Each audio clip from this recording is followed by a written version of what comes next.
हम्म। अरे बेटा, आप क्या कर रहे हो? साहब जी झाड़ू निकाल रहे हैं।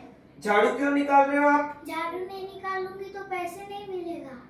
पैसा? आपकी उम्र क्या है? 7 साल। 7 साल और झाड़ू निकाल रहे हो? नहीं नहीं नहीं, 7 साल का कोई बच्चा झाड़ू नहीं निकाल सकता। भारतीय न्याय संहिता 2023 की धारा 146 के अनुसार किसी भी नाबालिग बच्चे से श्रम नहीं करवाया जा सकता है, उससे ऐसा कामकाज नहीं करवाया जा सकता है।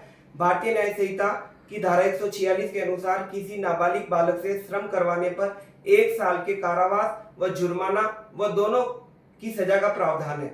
हमारे देश में देखने को मिल रहा है कि नाबालिग बच्चों का आजकल अपहरण अधिक हो रहा है। भारतीय न्याय संहिता की धारा 137 के अनुसार यदि किसी नाबालिग बालक का अपहरण किया जाता है तो न्यूनतम 7 वर्ष तक की सजा का प्रावधान है।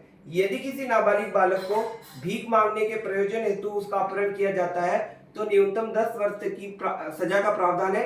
और भारतीय न्याय संहिता की धारा 139 के अनुसार यदि किसी नाबालिग बालक को भीख मांगने के लिए उसको दिव्यांग किया जाता है, उसके हाथ पैर आंखें आदि कोई शरीर का कोई अंग तोड़ दिया जाता है तो न्यूनतम 20 वर्ष तक की सजा का प्रावधान धारा 139 भारतीय न्याय संहिता में है।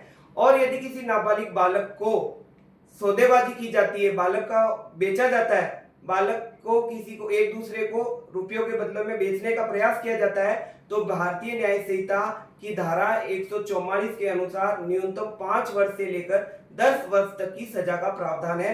मेरा आप सभी से यही कहना है कि किसी भी नाबालिग बालक से श्रम ना करवाए, उसे पढ़ने का लिखाने का प्रयास किया जाए और उसका भविष्य कैसे उज्जवल हो इस हेतु प्रयास किया जाए और ना ही किसी नाबालिग बालक को भीख मांगने अथवा किसी आपराधिक प्रवृत्ति में शामिल करने का प्रयास किया जाए। ऐसा किया जाना भारतीय न्याय संहिता के तहत अपराध है। धन्यवाद।